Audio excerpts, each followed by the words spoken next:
जय श्री श्याम। कैसे हो आप सभी?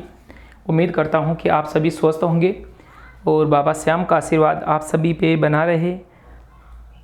शारदीय नवरात्रि चल रहे हैं और इन नवरात्रों पे माता रानी का आशीर्वाद भी आप सब पर बना रहे हैं। हम यही माता रानी से दुआ करते हैं कि आप सभी स्वस्थ रहें और यूं ही हंसते मुस्कुराते रहें और अपनी स्टडी को चालू रखें।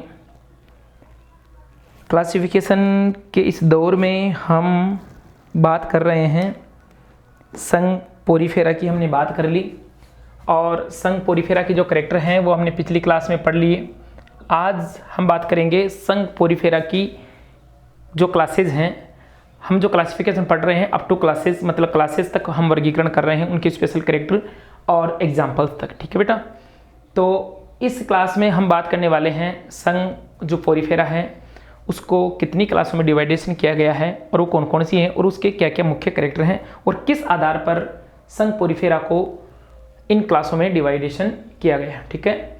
तो अंतःकंकाल की उपस्थिति, एंडोस्केलेटन की उपस्थिति और अनुपस्थिति। हमने बात की थी कि संघ पोरीफेरा के जंतुओं में अंतःकंकाल पाया जाता है। इससे पिछली क्लास में हमने करैक्टर जब पढ़े थे तो उसमें बताया था कि संघ पोरीफेरा के जंतुओं में अंतःकंकाल पाया जाता है। वो कैल्शियम का भी हो सकता है, सिलिका का भी हो सकता है और कई प्राणी ऐसे होते हैं जिनमें कैल्शियम और सिलिका दोनों का भी हो सकता है। या स्पॉन्जिल तंतुओं का हो सकता है। तो अंतःकंकाल की उपस्थिति और अनुपस्थिति के आधार पर इस संघ पोरीफेरा को 3 क्लासों में डिवाइडेशन किया गया है। कुछ जंतुविज्ञ जो हैं, जूलॉजिस्ट जो हैं या जिन्होंने वर्गीकरण किया है वो साइंटिस्ट इसकी 4 क्लासें भी बनाते हैं, जिसमें 1 नंबर पे कैलकेरिया, दूसरे नंबर पे हेक्साटिनेलिडा और तीसरे नंबर पे डेमोस्पोंजिया, चौथी क्लास स्क्लेरोस्पोंजिया।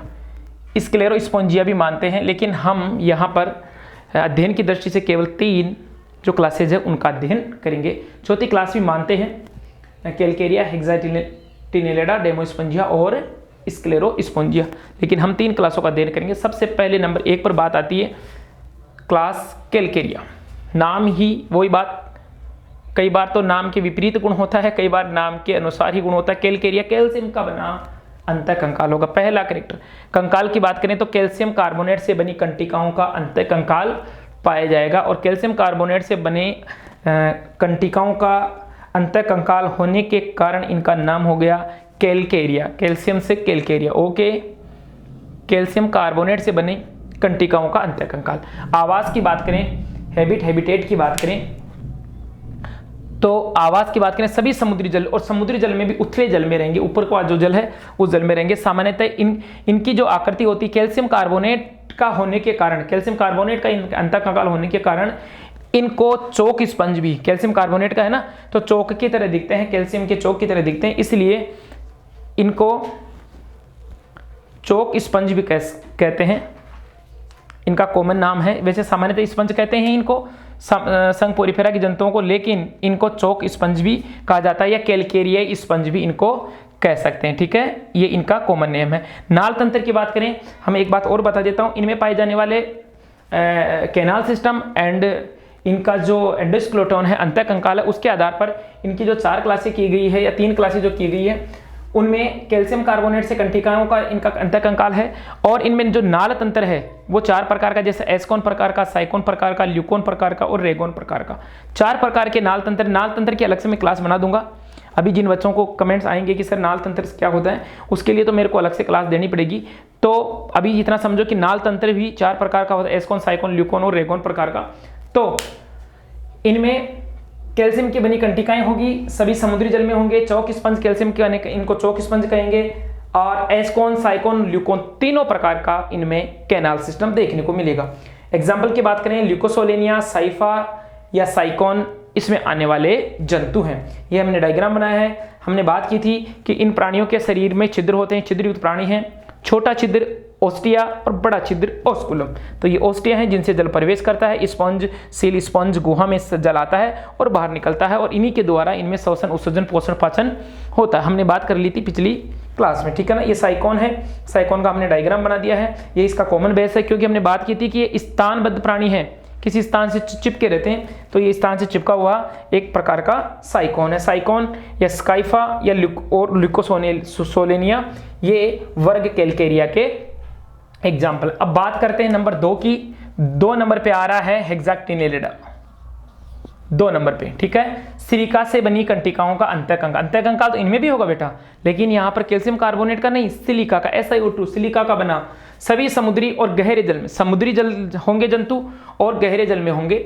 इसके बाद में एग्जाम्पल की बात करें तो साइकोन, एग्जाम्पल की बात करें तो साइकोन इसका प्राणी होगा, और इनको ग्लास स्पंज कहेंगे, इनको ग्लास स्पंज कहेंगे, क्योंकि इनका जो कंकाल है वो किसका बना हुआ है, सिलिका का, सिलिका का बना हुआ, इसलिए ये ग्लास स्पंज कहलाएंगे। एग्जाम्पल की बात है यूप्लेक्टेला, हाइनोनीमा और फेरिनीमा, इसमें एग्जाम्पल इसमें प्राणी आने वाले हैं। जो यूप्लेक्टेला है उसका कॉमन नेम, उसको वीनस फ्लावर बास्केट भी कहते हैं, वीनस की पुष्प टोकरी के नाम से फेमस ये एनिमल है, संघ पोरिफेरा के वर्ग हेक्साक्टिनेलिडा का। यहाँ पर भी मैंने इसका डायग्राम बना दिया है। बड़ा जो स्पोर है वो ओस्कुलम है, छोटा जो है वो बेटा ओस्टी है, ओके। और स्पिकुलस इसमें कंटिकाएं हैं। तीसरे नंबर की जो क्लास है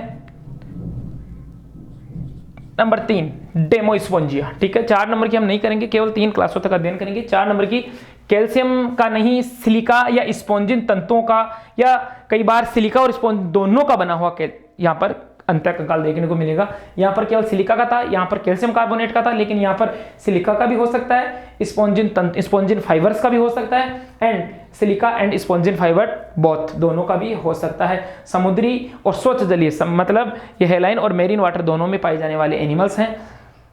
नाम स्पष्ट है, डेमोस मतलब पीपुल्स, बात मतलब ऐसे प्राणी जो जन सामान्य के लिए यूज किए जाते हैं, जन सामान्य नहाने धोने के लिए यूज किए जाते हैं, इसलिए इनका नाम हो गया बाथ स्पंज। ये चौक स्पंज है, ये ग्लास स्पंज है, स्टार लगा लीजिए, ये इंपॉर्टेंट पॉइंट है तीनों को।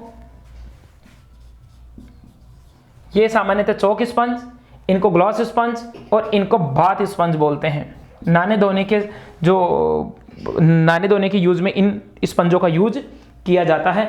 और इनमें जो साइकोन प्रकार का, इनमें साइकोन प्रकार का कैनाल सिस्टम पाया जाएगा, और इनमें ल्यूकोन प्रकार का कैनाल सिस्टम, नाल तंत्र पाया जाएगा, ओके। ये मैंने एक यू स्पोंजिया जो है उस एनिमल का डायग्राम बना दिया है, जिसमें बड़े जो छिद्र हैं उनको ओस्कुलम और छोटे जो छिद्र दिख रहे हैं आपको ये ओस्टिया, ठीक है ना। स्पोंजिया और स्पोंजिला दोनों एनिमल इस क्लास में आएंगे, ठीक है। तो आज हमारी जो क्लास हो गई संघ पोरिफेरा की, या हमारे संघ पोरिफेरा तक का क्लासिफिकेशन कंप्लीट हो गया है। नेक्स्ट क्लास में प्लेटिहेल्मिन्थी, ठीक है। हमने समिति के आधार पर जंतु बांटे थे, आर्य, असमित और समित। फिर उसके बाद में आगे की जो क्लासें हैं उनका वर्गीकरण हम अध्ययन कर लेंगे। आपको ये क्लास कैसी लगी? इस क्लास में अगर और भी आप कुछ चाहते हो, कुछ नया हिंदी या इंग्लिश में जो भी कुछ, तो आप अपने कमेंट्स बॉक्स में जाकर कमेंट्स कर दीजिए, ताकि हम आपको और भी नई जानकारी प्रोवाइड करवा दें। इसके अलावा आप इनके नोट्स बनाते रहिए, नोट्स एक साथ हो जाएंगे तो याद करने में आपको नोटबुक में आसानी रहेगी। एक बात और, इसके अलावा अगर आप चैनल पर नए हों तो चैनल को सब्सक्राइब कर लें, ताकि आने वाले जो भी नई वीडियो हैं उनका नोटिफिकेशन मिल जाए। इसके अलावा मैं एक बात और बता रहा था कि अभी मैं केवल ये क्लासिफिकेशन डाल रहा हूँ, फर्स्ट सेमेस्टर में है जूलॉजी में ही, और 11th क्लास में है। इसके अलावा मैं जल्दी ही आपको 3rd सेमेस्टर जूलॉजी, जो इकोनॉमिक जूलॉजी है उसके भी, और जो 5th सेमेस्टर है जिसको अपन बात करते हैं कि एनिमल फिजियोलॉजी और बायोकेमिस्ट्री, उसकी भी क्लासें आपको प्रोवाइड करवा दूंगा। और राजस्थान यूनिवर्सिटी के मिड टर्म एग्जाम भी आने वाले हैं, तो उनसे संबंधित भी इंपॉर्टेंट क्वेश्चन आपको मैं इसी चैनल के माध्यम से, इन्हीं क्लासों के माध्यम से आपको प्रोवाइड करवा दूंगा। तो आप लगातार चैनल पर बने रहें, जो भी नए नोटिफिकेशन आ रहे हैं, जो भी नई वीडियो आ रहे हैं, उनको सबको देखते रहें, किसी को भी स्किप ना करें, किसी को भी मिस ना करें, ताकि कोई जानकारी आपसे छूट न जाए। इसके अलावा एक जानकारी और बता देता हूँ मैं राजस्थान यूनिवर्सिटी के स्टूडेंट्स के लिए, कि अभी जो BA 3rd ईयर और BSc 3rd year annual exam semester में नहीं, जो पास कर चुके बच्चे और जो सप्लीमेंट्री आ गए थे, उन बच्चों के लिए एक विशेष सूचना है। इसके साथ साथ ही ये सूचना भी मैं बता देता हूँ कि जो बच्चे एनुअल एग्जाम में थे, मतलब साल में एक ही बार एग्जाम दे रहे थे, एनुअल, अभी तो सेमेस्टर चल रहा है, जो एनुअल एग्जाम में थे और BSc या BA जिन्होंने की थी और सप्लीमेंट्री आ गए थे, उन बच्चों के सप्लीमेंट्री एग्जाम फॉर्म 26 तारीख से भरना चालू हो गए, स्टार्ट हो गए। इसलिए आप मित्र पर जाके अपना एग्जाम फॉर्म, जो सप्लीमेंट्री रह चुके हैं 3rd semester, 1st semester, 4th semester, उनके लिए, सेमेस्टर वालों के लिए नहीं है, केवल और केवल एनुअल जो एग्जाम है उन बच्चों के, उन स्टूडेंट्स के लिए है। तो आप ई मित्र पे जाके अपना एग्ज़ाम फॉर्म भर दें और इसकी हार्ड कॉपी आप अपने पास ही रखें और अपनी 1 महीना है, 1 महीने में तैयारी में लग जाइए। जिनके 1 या 2 पेपर बैक रह गए हैं या सप्लीमेंट्री आ गए हैं तो तैयारी कर लीजिए और अपने एग्ज़ाम में पास या एग्ज़ाम को क्रैक कर लीजिए। ये 26 तारीख से स्टार्ट हो गए और शायद इनकी 2-5 दिन की लास्ट डेट होती है, तो आप जल्दी से जल्दी एग्ज़ाम फॉर्म भर दीजिए। ये आपके लिए अति आवश्यक सूचना है। Okay, thank you.